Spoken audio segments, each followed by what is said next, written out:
señores. ¿Cómo va, amigo? Señoras. Ganador, ganador. Buenas noches, gracias a toda la gente que nos mandó mensajitos lindos. Nos ganó Tete Custarón, ¿o no ganó? No pasa nada. Alguien Ya está. que no admiramos. La Claro. recontra admiramos, así que fue una linda noche la de los Martín Fierro ayer. Perdimos de nuevo.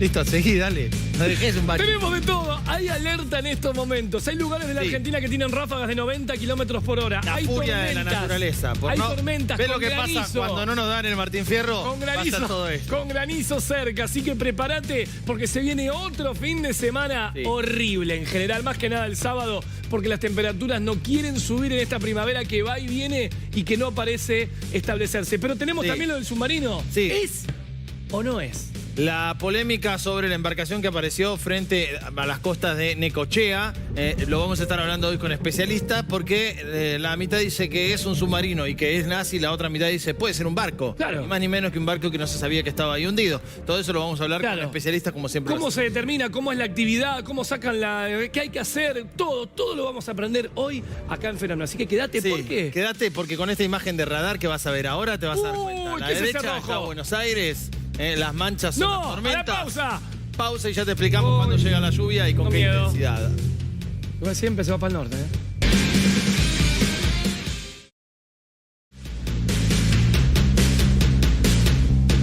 Señores, vamos a analizar rápidamente lo que está pasando porque además es a contrarreloj la lluvia que se viene. Mati, atrás Señor. tuyo, la imagen de satélite a Sí. nivel país. A ver. ¿Cómo ha cambiado primero para destacar el panorama? ¿No? Lo estuvimos diciendo a lo largo de la semana aquí en la pantalla de TN. De hecho, por primera vez estos días, José, hemos sentido la humedad. ¿Sí? Jueves, miércoles. Ha cambiado. Ya no es el panorama que era a comienzo del mes. Hay más situaciones, hay más movimiento, empieza a haber más lluvia. De hecho, viste que cada 2 o 3 días se está viendo alguna situación que genera justamente lluvia. Recordemos que se inició el sábado pasado, que hay que destacar algo, José. Sí. Esperábamos 3 gotas, cayeron 9 milímetros. Sí. El sábado pasado, que fue muchísimo más, fue poco, pero muchísimo más de lo esperado. Este movimiento sigue, ¿sí? Sobre la zona. No nos equivocamos. Solamente que llovió un poco más de lo esperado, nada más. Sí, Equivocarse es que llueva o no llueva. Un poco más, un poco menos, estábamos dentro de No, eso. pero la verdad es que hablamos de 3 gotas y alguien Tiene razón. no cancelen planes porque justamente parecía dijiste que eso, ¿no? la lluvia iban a ser 2 gotas aisladas y fue una lluvia para cancelar algún plan. Sí, Esa totalmente. fue la- Yo cuando me vine para acá, para el canal, llovía. Bueno, ¿Qué pasa ahora? A Frente ver. frío, otro frente frío avanzando por el centro del país. Antes estaban estos frentes, sí estaban. ¿Pero por qué ahora llueve? Porque hay más humedad. ¿Sí? Es así como te lo contamos, ¿sí? Encuentran humedad los frentes ahora. ¿Mucha? No, pero suficiente. ¿Para qué? Para formar toda esta nubosidad que estamos viendo acá, que no es ni más ni menos que lluvia e inclusive tormentas que se están registrando justamente sobre la zona. Ya domina el viento del sur, un viento del sur que, muy típico de la primavera, José, cuando avanzan estos frentes se canaliza en la franja central, está con alerta la franja central del país, Córdoba, San Luis, Santa Fe, noroeste de Buenos Aires, por viento. De hecho, se estuvieron registrando, acá se ve perfecto en esta imagen nocturna, ¿sí? Fíjense cómo se ven pequeños sectores de las nubes como que van hacia el norte. ¿Los ven acá? Ese es el frente avanzando, inclusive acá se lo ve cuando cruza por Córdoba capital. Varios sectores de Córdoba, Vicuna, Maquena, por ejemplo, en una estación extraoficial, porque son las automáticas, reportó 101 kilómetros de ráfagas de viento del sur. 101 kilómetros. ¿Sí? Después en general están entre los 70 y los 90 kilómetros por hora las ráfagas en la zona. Para un viernes, fíjate que vos tenés ahí en punteada la ruta 9. Claro, Puede acá. ser la que, donde los autos terminan despistándose, los camiones a veces con las cargas se vuelcan cuando tienen viento de costado. Se entiende, ¿no? Porque lo dijiste muy bien, José, ¿no? Generalmente la 9, más que nada en el último trayecto, y también cuando sale de la ciudad de Buenos Aires, bueno, que está por acá, es perpendicular al viento que avanza con los frentes fríos. ¿Qué significa esto? Que siempre si pasa un frente frío con estas ráfagas de viento fuerte y vos vas por esa ruta, el viento es lateral. Entonces, por eso, como muchas veces te explica José, muchas veces ahí se tumban camiones, a veces hasta micros, lamentablemente, y a veces se interrumpen las autopistas por baja visibilidad cuando sucede justamente este tipo de situación. Pero bueno, otro frente frío. ¿Radar? Curiosamente, sí, José, vamos. Es notable cómo se ve, pero curiosamente estamos todos los viernes, sábados hablando de esto. ¿Sí? Es el tercer fin de semana que pasa esto. ¿Qué pasa? Un frente frío. Diferentes momentos, ¿no? O sea, igual en momentos, pero diferentes situaciones. En algunos casos llovió, en otras no. cada vez está aumentando más la lluvia, pero se ve claramente, José, lo que se llama en meteorología variabilidad sinóptica. ¿Qué significa esto? El promedio de frente, de días que pasa un frente de distancia de otro. Una semana. Bueno, está clavado. Una semana. A veces puede pasar 4 días, a veces 2. A veces 2 días entre... A veces 15. Entre un frente que hace llover Claro. y el otro que hace llover. Pero en este caso está clavado. El promedio con es una 7. periodicidad Pero de una clavado. semana. Cada una semana pasa un frente frío. Como le 3 dijo Mati. tenemos. Antes estaba todo muy seco, ahora volvió la humedad, llegó la humedad. Y mirá esa banda de lluvia, Mati, que se la ve con distintos colores. Exacto. Que es cada cosa. Mati, eso avanza rapidísimo. Sí, Mariano, te mandamos un saludo. Le mandamos un saludo a Mariano y al Pollo Viñolo también, que dice que los viernes se prenden siempre a fenómenos. Así que ya El que pollo estamos... que ganó Martín Fierro. Exactamente, y lo felicitamos. Escúchame, primero, hay que recordar un poquito esto, ¿no? Porque ¿cuánto Sí. hace que no vemos esto? ¿Cuánto hace que no vemos radares con estos colores? Muchísimo. Sí, lluvia en diferentes sectores. Bueno, se están viendo colores fucsias. Ya se ha reportado granizo con estas tormentas pequeño, por ejemplo en la ciudad de Junín o en los alrededores de Junín, donde esta tormenta que está acá cruzó justamente A ver, por vamos Junín. a ir a Tiene que esa tormenta. Dale, perfecto. Espera que me ubico, no encuentro la... Es digna de ser casada esa tormenta, digo. Sí, Si estuviésemos... va muy rápido. Claro, si estuviésemos buscando granizo o viento fuerte asociado a esta tormenta, claro, lo malo es que habría que ir a una velocidad de Va muy 90 rápido. kilómetros por hora. Frenás a ver la tormenta y te subís a seguirla porque no te da Claro. tiempo de nada prácticamente. Yo las imágenes, José, las etié cada 10 minutos en Sí. esto y va muy rápido. Realmente va muy rápido y está bien porque esto está asociado al avance del frente con los vientos en altura. Pero noten que no es la única. No se está dirigiendo esta más fuerte a la ciudad de Buenos Aires. Vamos a avisar a dónde va esa, a ver. Dale, a ver. ¿Qué va? Recife, Salto, Capitán Sarmiento, Varadero, Lima. Toda esta zona, ahí se Claro. va a animar. Se va a Ahora animar se va a la animar. imagen. Ahora se anima. Ponele play por las dudas, porque por ahí a veces se te va el play. Ahí va, ahí va. Ahí viene. Mirá. Pasó por Rojas, Que se prepare, Arrecifes, claro, la gente de Arrecife. Varadero, San Pedro. Ruta 8, ¿no? Sí, ya pasó por la 7, ahora cruza la 8. Y a Rojas le pasó por encima. Le pasó por arriba, sí. Seguramente haber registrado granizos pequeños. Seguramente. Y granizo ráfagas de viento, porque cuando estamos teniendo el viento del sur que está ingresando, cuando se producen estas lluvias y tormentas, el viento aumenta. ¿Qué va a pasar en Buenos Aires, José? A ver, no viene la peor parte, pero se está acercando lluvia. Van a ver ahora, ¿ven? Acá está la ciudad, ven, la peor parte no viene, pero hay varios, ¿eh? Y ojo que cuando uno ve para atrás... La eso- productora nos pregunta a qué hora llueve, como desafiándonos. Yo voy a pensarlo antes de responder, Matías. Estoy pensando. Porque esto... 12 y 40... No, 12 y 34. 1 hora y 20 más. Me parece prudente, me parece bien. Sí, antes... No sé.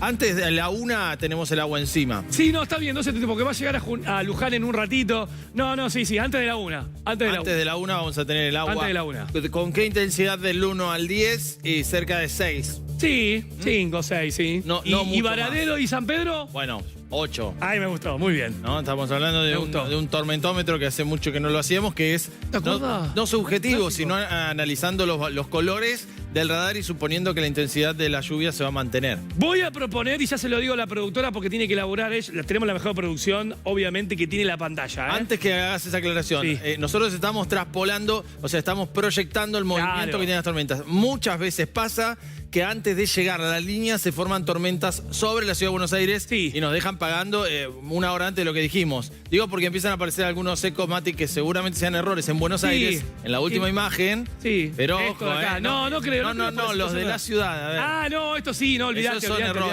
olvidate. pero No. A veces pasa que se Sí, forma me la ajusto. tormenta encima No, antes de No. antes de que lleguen. Confía en mí que no. No, le decía que como tenemos la mejor producción de todos, y vos dijiste ¿cómo se llama el termómetro de las tormentas? El tormentómetro. El tormentómetro, lo vamos a volver a buscar. Y Bueno. lo vamos a hacer porque viene la temporada de tormentas. Ahí está, me Sí, gusta. y vamos a mostrar el tormentómetro acá en la pantalla de Fenómenos, así que a prepararse. No, un datito más quería. Alejate un toque de esta imagen porque Dale. para que vean que no viene solamente esto. ¿Sí? Hay mucha. Mira, ¿ves toda la lluvia que hay por detrás? Todo esto que avanza hacia el este y se acerca es lo que da a entender que cuando inicie la lluvia, antes de la 1, llueva toda la noche. ¿Sí? Hasta el amanecer. 9 de la mañana, Sí. pongámosle. Que no significa, y ahora después lo vamos a ver, que vaya a mejorar. Una cosa es que pare esta lluvia, otra cosa es que salga el sol y mejore. Ojo. Sí, toda la noche llueve. Toda la noche llueve. Intermitentemente, toda la noche. La mejora 20 milímetros promedio. macro, yo no me animo a pronosticar, te lo dejo a vos, milímetros, pero la mejora hacia el mediodía empieza a robustecerse. Mati tiene una duda sobre las primeras horas de la tarde, que todavía... No, para mí sigue nublado. Sí, nublado sí. Se va a despejar recién en la noche, probablemente. O Y la será nube una noche baja. fresca. Va a haber circulación del sur y sudeste. Nos estamos anticipando al pronóstico. Ahora Sí, lo es vamos verdad. a hacer. Ahora lo vamos a hacer. Pero hablando de estas tormentas, hablando de vientos, muchas veces, asociado a estas tormentas, o no, cuando uno va volando en los diferentes aviones, aparece la turbulencia. Y fue noticia, José, esta semana, que un avión que venía de Madrid, procedente de Madrid, de Aerolíneas Argentinas, cuando llegó a la costa brasilera, encontró turbulencia supuestamente en aire claro. Digo un poco supuestamente porque viste que hubo mucho lío con que el capitán, el piloto después no la reportó, la reportaron desde la cabina. Raro, pero la cuestión es que hubo heridos. Y eso sí no hay ninguna duda. Tenemos las imágenes Exactamente. de cómo quedaron las cosas en el avión sobre todo. Pero empecemos con cómo es vivir una turbulencia, si alguna vez te pasó. Eso. Lo hemos explicado muchas veces, los aviones no se caen por estas cosas. Mirá. Pero anda a explicárselo a esta gente que gritaba y gritaba. Mirá. Tremendo. Algo así, muy probablemente. Estas son imágenes de archivo. Por eso siempre, ahora José te va a explicar todo, cómo se producen justamente estos fenómenos, pero por eso siempre, si uno no está, que tiene que ir al baño, volver, te dicen, por la duda, mantenete con el cinturón de seguridad puesto. ¿Sí? Si bien en el 90% de los casos no sucede, puede haber un caso menor que te encuentres de repente con una situación así. Bueno, lo hemos hablado. En este caso era un vuelo de Aerolíneas Argentinas que venía desde Madrid hasta Buenos Aires. Cruzar algunos sectores ecuatoriales a veces es sinónimo de algunas tormentas. Claro, en el supuesto caso fue ingresando a la costa norte, cerca entre Natal y Recife. Por eso. Ahí. Una zona que, te digo, si vas de sur a norte es muy probable que en algún momento del viaje te cruces tormentas. Ahora, ¿se pueden esquivar las tormentas? Se pueden esquivar las tormentas. ¿Los radares están presentes en los aviones? Sí, la mayoría de las veces en la nariz del avión. Y mientras vemos este caso, por ejemplo, desprevenido completamente. ¿Qué pasó? Mira, hasta creo que la azafata sale despegada del suelo. Pozo de aire, le dicen de manera poco técnica. Sí, imagínenselo, no está mal pensar en eso. Y vamos a tratar de entender lo que pasa. Sabemos que en la atmósfera hay corrientes de aire muy fuertes. Nosotros les decimos jet, los meteorólogos. Pero en realidad estaría bueno imaginarlo como un río que corre dentro de la atmósfera con una velocidad muy alta. Es decir, una corriente en chorro, si se llama, una corriente de aire, un río de aire que viaja a velocidades de 250 kilómetros por hora. A veces son usados por los aviones para viajar a través de él y gastar menos combustible, llegar más rápido. Vamos a tratar de imaginarnos que estamos en la atmósfera, acá está el piso, obviamente, y en lo alto. Lo que estamos viendo muchas veces cuando nos agarra desprevenido son turbulencias en aire claro. Es decir, el aire moviéndose de manera invisible, porque así es el aire. Si no hay nubes, no podés captarla, no podés sacar una foto al aire moviéndose, al viento. Entonces, si es una nube moviéndose o un tornado que levanta polvo, vos ves el aire en movimiento. Pero si no hay gotas y si no hay polvo, puede ser un remolino invisible. ¿Por qué se dan, dirán ustedes? Una cosa es entenderlo con, por ejemplo, meterte dentro de una nube, donde en la nube, lo voy a dibujar muy vulgarmente, en la nube hay corrientes de ascenso y de descenso que pueden llegar a los 150 kilómetros por hora. Entonces, o más.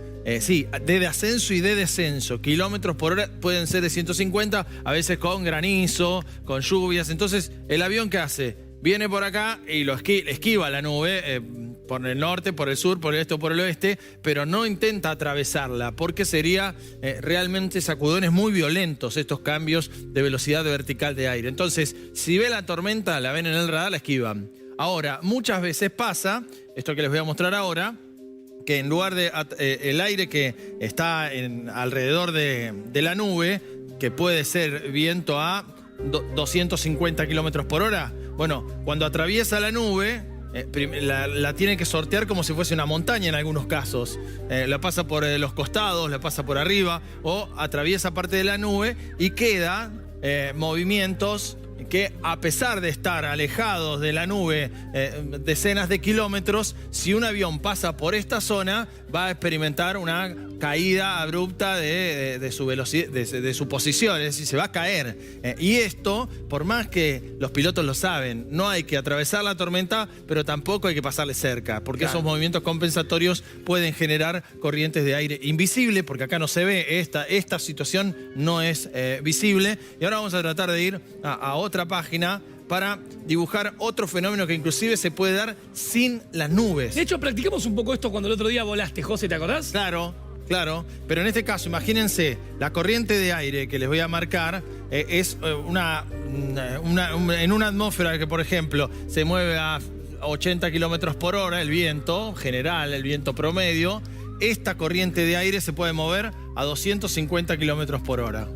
Entonces, el avión puede volar a través de ella, pero alrededor de esta gran corriente de aire, imagínense como un tubo de aire que se mueve en la atmósfera, adentro del aire a esta velocidad. Bueno, acá afuera no, es como que es un canal de aire. Y acá afuera se puede estar, como les dije antes, el aire moviéndose a 80 kilómetros por hora. Esta diferencia de casi 170 kilómetros por hora que hay en las dos velocidades, esta es una velocidad mucho más chica que aquella, generan ciertas rotaciones. Es decir, imagínense como un molinete, algo que al estar yendo muy rápido acá, lo voy a hacer así, y muy despacito acá, ¿qué le va a pasar al aire que está alrededor del tubo? Empieza a girar. Eso. Empiezan a hacerse rotaciones, como si un rodillo uno lo pasase muy rápido, un palo de amasar, imagínense. Bueno, al palo de amasar uno le da la fuerza desde arriba y rueda. ¿Y qué pasa si pasa el avión por ahí? Si pasa el avión por esta zona,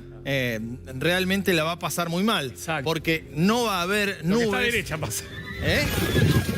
Claro, exactamente. Puede venir atravesando esto y de golpe se encuentra con uno de estos remolinos acostados, vamos a decirle así, con estos rollos de aire y le pega un sacudón terrible. Bueno, no te avisó el piloto que había turbulencia a la vista porque ni él lo sabía. Hoy te diría que es la limitante más grande de la aviación, poder detectar en qué zona, a los costados de estos jets, a los costados de las montañas, que también, y el último caso, y con esto termino, el último caso que les quería decir era eso, el aire pasando a gran velocidad a través de un cordón montañoso, pongamos la cordillera de los Andes vista de perfil de norte a sur, y el viento que una vez que en algunos casos no lo puede atravesar, asciende, pero luego a sotavento, así se dice, de la para el lado de Argentina, digamos. De montaña, claro, exactamente. De este lado estaría Argentina y de este lado Chile, por ejemplo. Entonces, cuando es forzado a descender, puede quedar un movimiento, una onda interna en la atmósfera, así se llama, una onda de gravedad interna, que si el avión quiere atravesar esa, ¿cómo decirlo?, esa ondulación en la atmósfera, va a sufrir también movimientos de ascenso y de descenso muy brusco. Así que todas estas cosas, los meteorólogos, se nos es muy difícil explicar el pronóstico de esto a los pilotos. A los pilotos se les es muy difícil verlo y por eso es lo que dice Mati. Siempre sentado en el cinturón, te lo dicen cuando te sentás. Pero uno ya está tan acostumbrado a ese cassette que a veces no le da bolilla. Pero tenés que ir siempre que puedas con el cinturón porque esto te puede pasar. No pasa muy seguido, pero podés tener lesiones graves. Cuello, cabeza, como la gente que tuvo que ser hospitalizada. 3 personas de los 12 heridos tuvieron que ser hospitalizados. Así que volar es seguro y hay cosas que son casi inevitables, o por lo menos que están fuera de la tecnología y la meteorología actual, así que siempre hay que hacerlo con mucho cuidado. ¿Vamos a recorrer la Argentina? Dale, vamos con el pronóstico, así cerramos obviamente lo que estábamos viendo recién. Nos podés escribir con el hashtag FenómenosTN a ver en cada uno de tus lugares si está lloviendo, si no está lloviendo, cuál la que te cruzás y te cruzás. Bien, Lorena Maciel, vamos Lore todavía. Bueno, 5 en Bariloche con lluvia para el día de mañana en la ciudad de Bariloche. Río Gallegos se queda con tiempo inestable y algo de nieve. Sí, está haciendo bastante frío sobre el sur de nuestro país, también en Malvinas, también en Ushuaia, con cielo parcialmente nublado en lo que tiene que ver con la región. Se pegaron mal las placas. Ya mandamos un mail hoy a la gente de CAE. ¿Se puede hacer acá? Le mandamos un saludo. Se pegaron mal las placas del CAE. ¿Buenos Aires tenés? Nunca vamos a ganar el Martín. Vale, y ahora le echaba la culpa a todo. Claro. No, Buenos Aires va a estar mal también. Mirá el cielo de la ciudad de Buenos Aires. No, 3 veces que me pasó en la semana. Cargadito el cielo de la ciudad con tiempo inestable y con la chance de que puedan darse lluvias antes de la 1 de la mañana. Estás haciendo la previa, nos estás mirando acá en la pantalla de Teno. Recordá que hay alertas, hay alertas por vientos. Va a venir la lluvia. Salís, prevenite que desciende la temperatura, que va a ser frío y que va a llover. Sábado, para nada lindo. Totalmente. Domingo más agradable. Exacto. Que huele la imaginación de nuestra videografista. Ese sería el resumen para este fin de semana, mientras te mostramos las tormentas que siguen avanzando. Sábado para la cama, Sí. domingo para el parque. Exactamente. Algo así podría Sí, ser. no va a pasar de 20 el domingo, ¿eh? No pasa de 20, pero por lo menos está el sol. Y eso ya en esta época acompaña. Se acerca rápido, ¿eh? ¡Opa! Se acerca rápido la lluvia a la zona. Bueno, está bien, son 11:30 ya. Sí, Y sí, son una 11:30 hora. ya. Para mí falta, exacta, bueno, Una coincidimos, una hora falta para Por que... eso. Pará, porque si vos vivís en Luján, porque esto nos enseñaron Estamos alguna hablando de la vez. ciudad de Buenos Aires. Pará. Claro, eso. Alguien nos Luján, media hora. nos enseñó alguna vez que dice, llega la lluvia a la ciudad. ¿A qué ciudad? Porteño. Decía que ciudad, porque TN lo ven en todo el país. Bueno, entonces, Buenos Aires, fenómenos, claro, que se hacen en la ciudad de Buenos Aires, termina con lluvia. Yo creo que no va a terminar con lluvia, sino que la Viola, que le mandamos un saludo también a los muchachos de la Viola, a todos, a los 3 mosqueteros, a Sí, Fer señor. Vigo, a Juli Bulgarelli y a El Bebe, que ayer también estuvieron en Martí Fierro, también perdieron, como todos nosotros. Bueno, pero. Sin rencores, No Aptra. no suelta, es. Sin rencores, Parece que es Aptra. el ex. Bueno, Ay, pará, bueno. hablando en serio. Vamos. Hablando en serio. ¿Qué? Las tormentas se vienen, en un ratito lo vamos a Sí, repasar. sí, esto lo vamos a seguir de cerca. Vamos Sí. a ir y venir un poquito para ver cómo se va distribuyendo las tormentas, porque se acercan a la ciudad de Buenos Aires y es importante. Pero lo dijimos hace ¿Te acordás? varios meses, Sí. esta polémica, que ahora, voy a usar la palabra reflotó, pero el submarino está hundido. ¿Es un submarino? Hay que empezar a hacerse todas las preguntas de nuevo, porque aquella vez nosotros hablamos con una de las 2 campanas, que era Abel Basti, que es este periodista que investiga las cuestiones nazis en la Argentina, y él en ese momento, hace varios meses, no podía acceder a imágenes, no lo dejaban navegar en la zona, o tenía en su interior la certeza, pero todavía no es posible comprobarlo, de que frente a las costas de Necochea, ya sabes, la noticia fue muy comentada durante esta semana, a poco menos de 4 kilómetros de la costa, a 28 metros de profundidad, hay algo largo, hundido, de metal, que algunos dicen que es un submarino nazi y otros dicen puede ser un barco como cualquier otro. Exactamente. Pero ¿sabes qué? Sí. Hiciste una buena introducción, pero tenemos presentación. Dale. Y la presentación es esta, mira. A ver.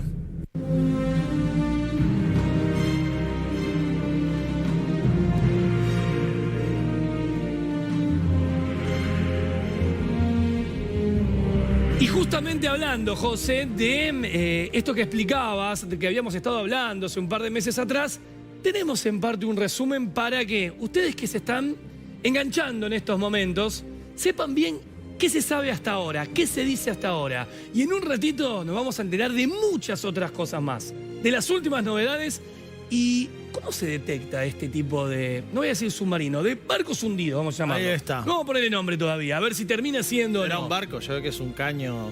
Por eso mismo, bueno, ¿cómo es la diferencia en eso? ¿Cómo Bueno. es la diferencia de saber de que es un caño, a que es un barco, o es un submarino, o estuvo Hitler? Hoy no vamos a enterar de todo, pero ¿querés ver un resumen? Dale, de Abel Basti, que es la persona que más está empujando para justamente comprobar, según él dice, que es un submarino nazi. Ahí lo conocen de nuevo.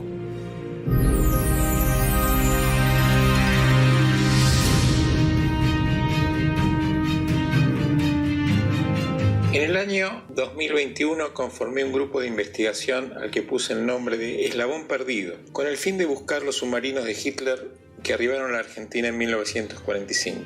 Por un lado, los documentos de la Armada Nacional relacionados a la presencia de submarinos germanos en aguas del mar argentino, que dan cuenta de las intenciones de desembarco furtivos de los alemanes para encontrar un refugio seguro. Tras esos arribos, estaba previsto el hundimiento de los sumergibles para no dejar ningún tipo de rastro. Por otra parte, existe el registro de una gran cantidad de testigos, pescadores y pobladores de la costa, cuyos testimonios fueron recogidos por los diarios de la época. Que el viaje de esas unidades navales desde Europa hasta la Argentina era posible, lo demostraron los submarinos U-530 y U-977, que se rindieron en el puerto bonaerense de Mar del Plata el 10 de julio y el 17 de agosto de 1945. Pero también se sabía que varios submarinos más habían desaparecido sin conocerse su ubicación ni su destino. Para sostener mi hipótesis, tenía muy presente los documentos desclasificados del FBI que aseguran que Adolf Hitler escapó a la Argentina en un submarino transoceánico. La búsqueda se centró en un lugar distante 11 kilómetros de la ciudad bonaerense de Necochea, frente a las playas de Costa Bonita y Arenas Verdes, donde se delimitó una zona de rastreo. Precisamente en el lugar donde, según la prensa de la época, se produjo un desembarco de un submarino alemán que transportaba jerarcas nazis. Después de un año de búsqueda, se pudo identificar un naufragio no registrado de casi 80 metros de eslora, hundido a 28 metros de profundidad, a unos 4 kilómetros de la costa. ¿Qué forma tiene este buque que está ahí?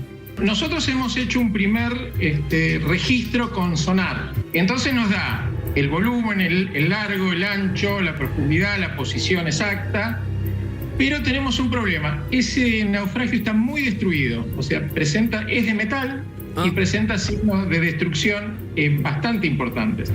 Entonces ya no nos alcanza la radiografía. Vamos a ir a filmarlo. ¿En qué otros lados se encontró esto de la República Argentina? Así tal cual como se ve en la zona de Necochea. Hay otra zona que es Caleta de los Logros. Hay dos submarinos en ese lugar. Para ubicarnos está al sur de Viedma. Ahora acá, en este lugar, que es frente a las playas de Costa Bonita, cercana a Quequén y Arenas Verdes, son playas muy cercanas a Quequén. Desde que se construyó la escollera de Quequén, estamos hablando de hace muchos años, comenzó un proceso erosivo inverso, digamos, a lo que pasa en Caleta. La arena comenzó a salir de ese lugar.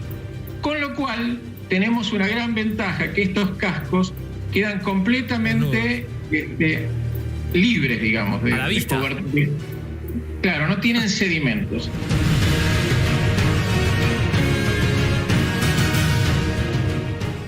Bueno, la polémica está abierta y ustedes dirán, bueno, parece todo muy contundente lo que está diciendo, tiene lógica, hay diarios de la época, sí, bueno, bárbaro, pero ¿dónde están las fotos o cuál es la manera para comprobar lo que hay debajo del mar, una profundidad que no cualquiera puede llegar?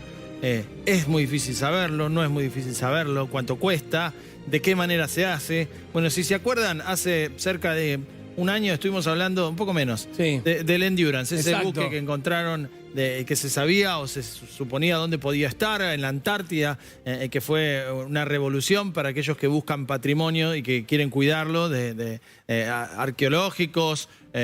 Y en este caso, repito, en ese momento le preguntamos a Javier, que va a ser nuestro próximo entrevistado, y nos sacó todas las dudas. Hoy va a pasar lo mismo. ¿Y quién está? Está de nuevo él. Exactamente, Javier García Cano, arquitecto, especialista en patrimonio cultural. Javier, bueno, nuevamente, nos encanta esto, que vuelvan obviamente a la pantalla de TN con Fenómenos. Gracias por quedarte hasta esta hora. Y mira, cuando estábamos cenando, te cuento, que salió todo este tema porque realmente es apasionante, yo decía, bueno, la primera pregunta que tenemos que instalarnos en esto es, Javier, si vos nos podés explicar cómo se inicia una búsqueda de un objeto de esta manera, desde cero. ¿Cómo se lo encuentra? ¿Cómo se lo divisa? ¿Con qué herramienta? Buenas noches. ¿Cómo les va? Un gusto de verlos de vuelta. Gracias. En realidad no hay una sola herramienta, Matías. Hay muchas opciones metodológicas.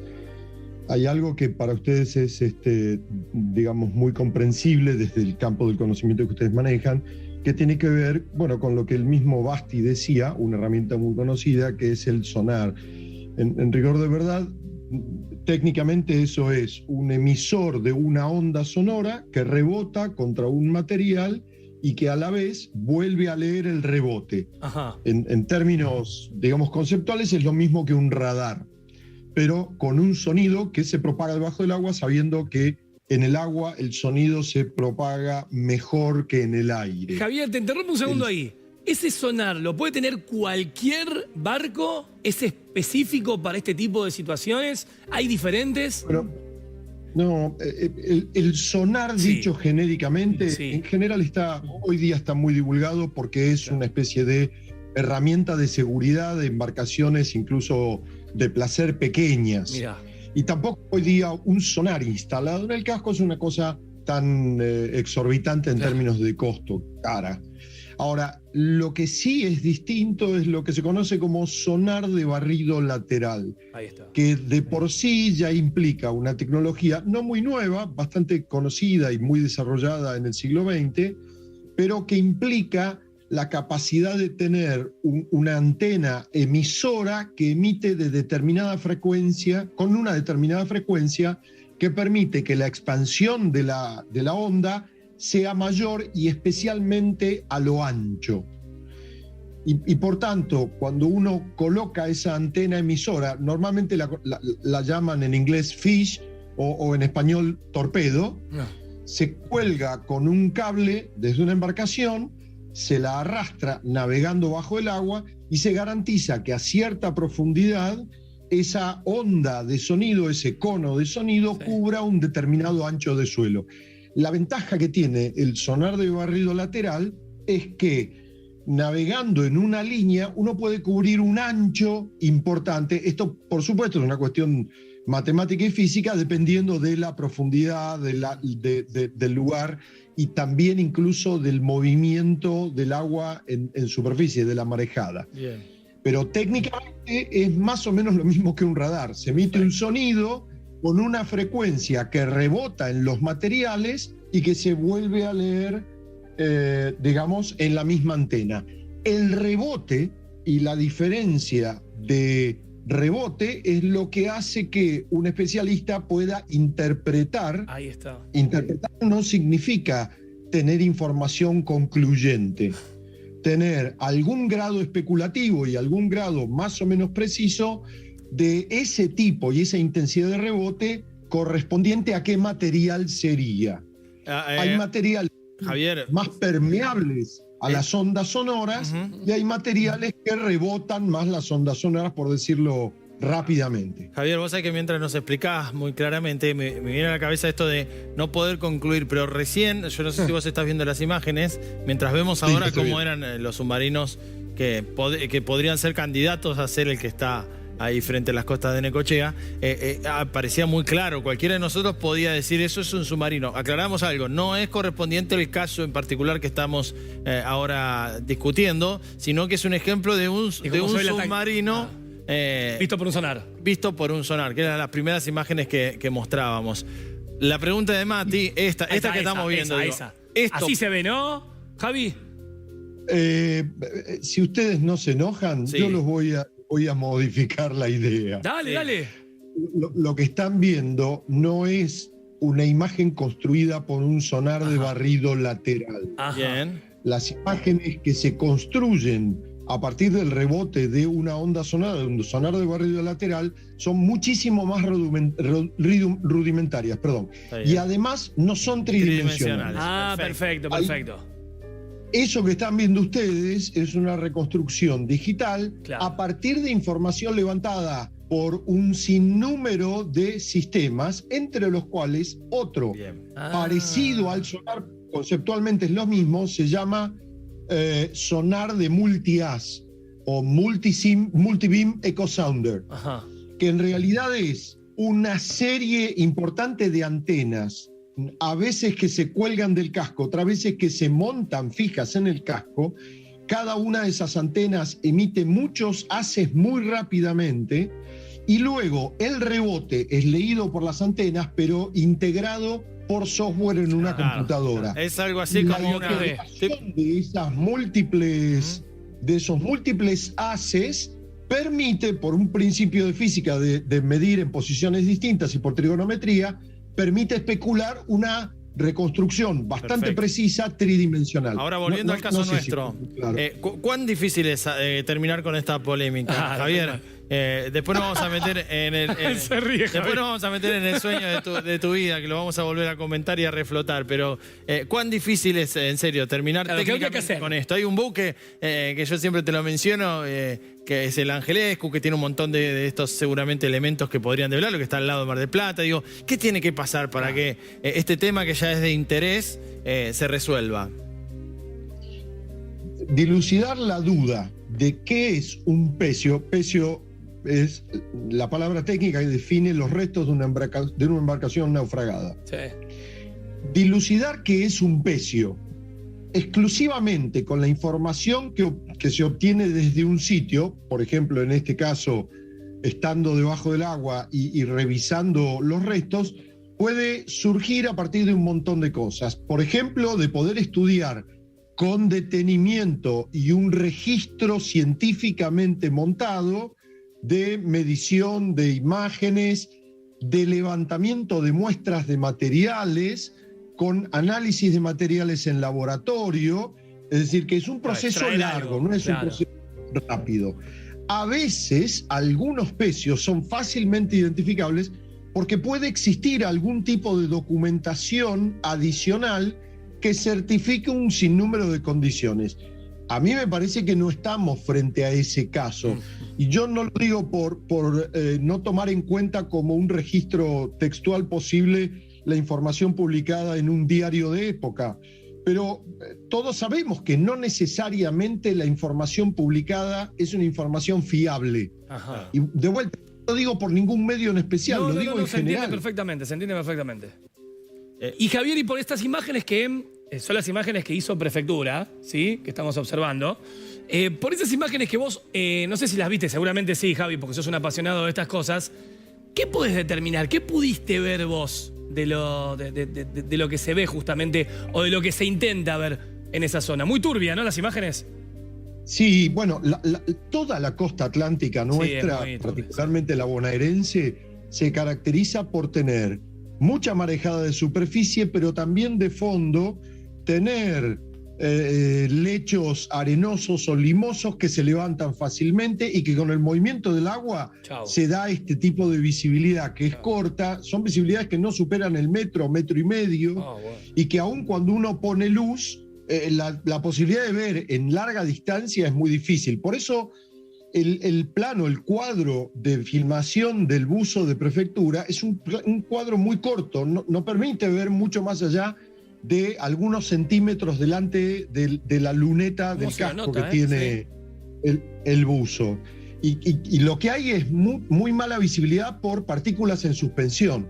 Claro. Por lo tanto, yo por supuesto me estoy refiriendo a las imágenes que aparecen a la izquierda de la pantalla, no las de la derecha que no corresponden a eso y que son de no solo muy buena visibilidad, sino además un lecho distinto y menor profundidad, porque ahí hay mucha más luz natural en esas imágenes de la derecha. De esos 2 minutos, yo vi un video de 2 minutos, 1 minuto 45, video grabado por el buzo de Prefectura, buzo de casco y umbilical, no es un buzo que nada, es un buzo que se apoya y que se mueve caminando. Que además toma con cámara que no controla, cámara que tiene montada en el casco, pero él no ve con monitor. Por lo tanto, son imágenes, yo diría en ese sentido, sin control de conciencia de quien sostiene la cámara, ¿sí? El plano es muy cerrado, no se pueden ver detalles concluyentes de nada. Claro. De repente es bastante obvio la presencia de metal y metal muy degradado, con niveles de oxidación muy elevados.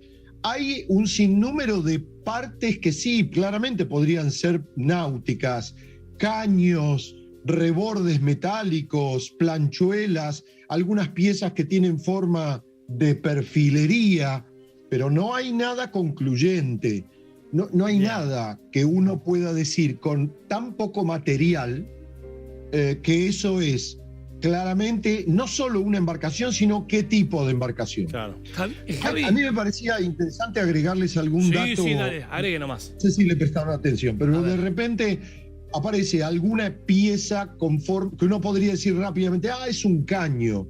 Y de hecho en varios medios se llegó a decir, bueno, se ve el periscopio. Sí, lo hemos dicho, sí. Yo no he visto más que alguna pieza metálica alargada con sección aparentemente de caño, pero de la cual ese registro de minuto 45 de video de Prefectura tampoco tiene escala, no tengo ningún elemento comparativo, más que a veces aparece la mano y el guante del buzo, como está, por ejemplo, apareciendo ahí. O esa pieza que es una especie de caño cuadrado. Bueno, ahora, hay que, digamos, saber o recordar que en un barco del siglo XX construido en acero, que pueda ser un barco de porte importante, no sé, por decir 40, 50, 60 metros de largo, la cantidad de metal y de piezas similares a las que hay en muchas cosas que no están en el mar es increíble, porque también es cierto que los barcos no solo se hacen con cosas exclusivamente para barcos. Por lo tanto, ver algún caño cuadrado o algún agujero redondo no necesariamente explica mucho. Claro. Ahora, Javier, ¿por qué hay polémica alrededor? ¿Es habitual cuando se encuentran estas cosas que no se sabe qué es, que uno le imprima cierta historia alrededor, que construya toda la idea con relatos? Digo, ¿pasa esto? Es como, no sé, como el mundo de los ovnis, digo, que también la gente ve, dice que ve, y hay todo un submundo alrededor, y sobre todo con la Segunda Guerra Mundial. ¿Existe una fantasía al respecto de esto? José, yo creo que ciertamente señalaste algunas de las cualidades típicas de estas situaciones. Por un lado, todos sabemos que la Segunda Guerra Mundial todavía reverbera muy fuertemente, y más en estos tiempos de guerra todavía y en Europa. Que a la vez, la manera en que termina la Segunda Guerra, inclusive en términos históricos, la manera en que la Armada alemana, con el almirante Dönitz, da la orden de retirarse los buques, inclusive los submarinos que estaban apostados a sabiendas, sobre todo en el Atlántico Norte, en la costa noruega, dio lugar a muchas historias. Y también es verdad que algunas de las unidades de la flota de submarinos alemanes, mucho tiempo después de haberse perdido, fueron encontradas o en el norte de América del Sur o incluso en la costa atlántica del oeste, la americana, y que claramente el comando alemán no tenía idea de la posición exacta, y por ejemplo aparecieron o en el siglo XXI o a finales del siglo XX. Por lo tanto, es verdad, digamos, que hay mucha falencia o mucha carencia de información precisa que explique la totalidad de lo sucedido con las flotas, incluso no solo la flota alemana, sino también las flotas de los países aliados. Así que cuando no hay información fehaciente, siempre hay lugar para por lo menos imaginar cosas. Javier. Pero además, sí, dale. José, déjame terminar con esta otra idea. Sí, por supuesto. Lamentablemente, el mundo que está debajo del agua todavía es un mundo muy restringido a muy poca gente si uno lo compara en términos de la totalidad de la humanidad. Y todos sabemos que aquello desconocido, alejado, nunca visto, nunca tocado, nunca percibido en forma directa por un individuo, es claramente un campo fértil para la fantasía, para la imaginación, en el sentido positivo o en el sentido que quieran. Claro. Entonces, es verdad que la idea de los naufragios todavía tiene como ese halo romántico que permite imaginar cualquier cosa, más allá de lo que después la realidad más tangible o comprobable pueda dar. Me parece que ahí están esos dos elementos que vos decías y que sí son ciertos. Sí, Javi, la verdad que estamos aprendiendo y mucho, la gente se está copando en las redes y nos pregunta.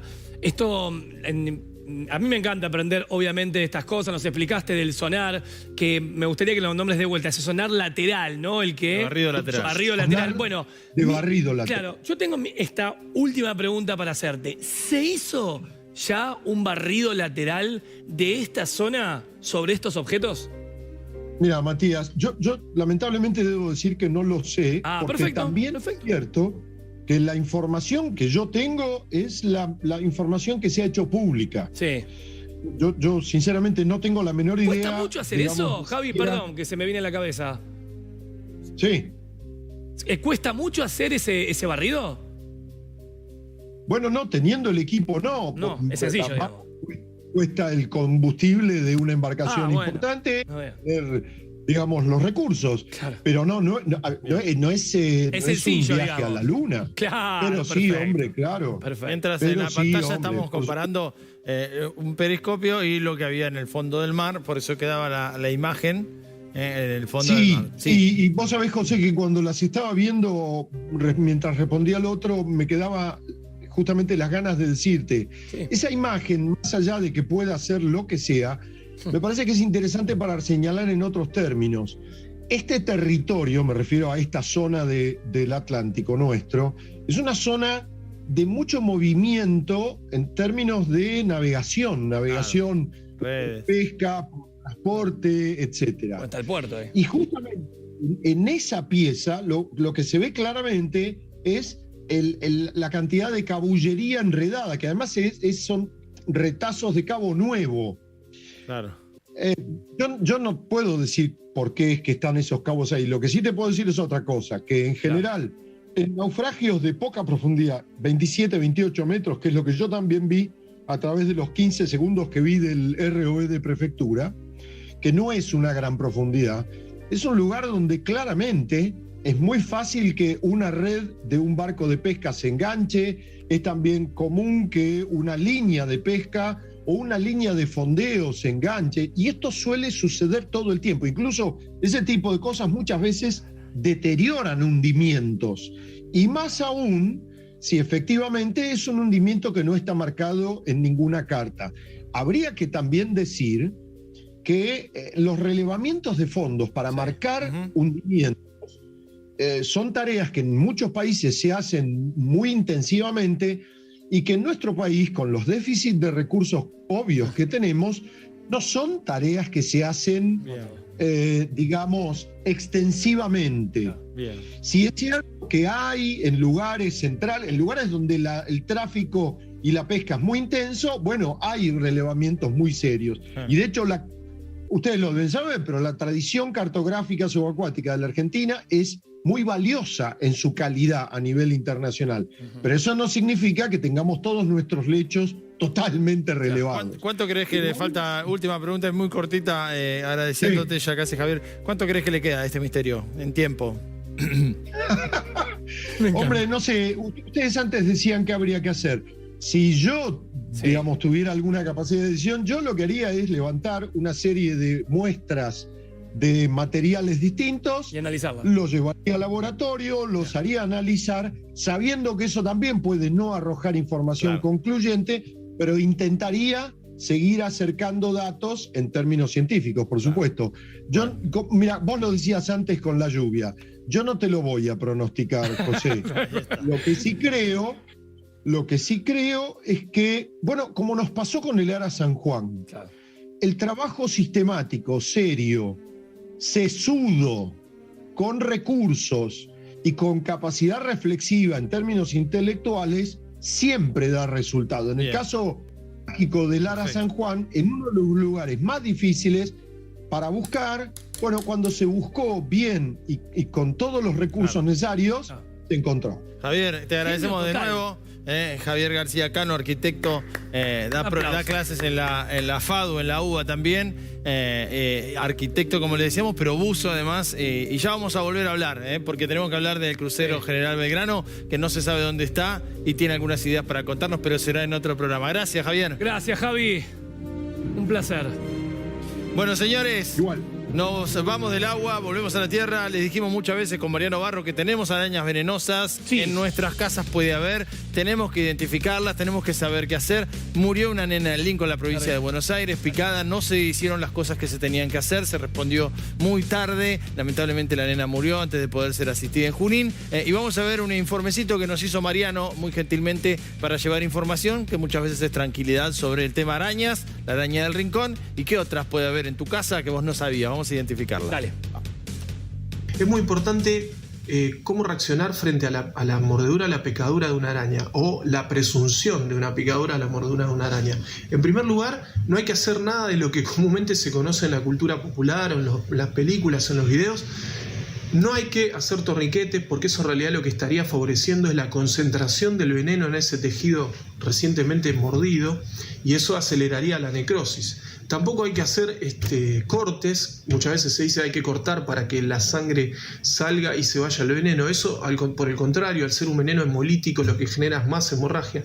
Tampoco hay que ponerse muy nervioso porque eso aceleraría el ritmo cardíaco y el veneno circularía mucho más rápido por el cuerpo de la persona mordida. Lo que hay que hacer es tratar de tranquilizarse, aplicar alguna compresa fría o hielo para bajar un poco el dolor también, y lo más rápido es, y lo mejor dicho, es acudir rápidamente a un centro de salud. Y bueno, en general los grupos de mayor riesgo son los niños chiquititos y las personas ancianas, las personas muy grandes y aquellas que tengan algún problema de alguna enfermedad o alguna cuestión de estar inmunosuprimidas. Gracias, Mariano, un genio. Fenómenos es esto también, Fenómenos es servicios. Ocurrió una tragedia y te ayudamos justamente para tratar de evitar futuras. Y vamos a volver con más, pero en un ratito, después de la pausa. Ya te decimos a qué hora llueve en Buenos Aires. Se vienen las tormentas, doble alerta, viento y agua. En un ratito a la vuelta de la pausa. 36 minutos con 42 segundos. Ya llega el agua. Pausa y volvemos. Presentamos la nueva Nissan Frontier, diseñada para...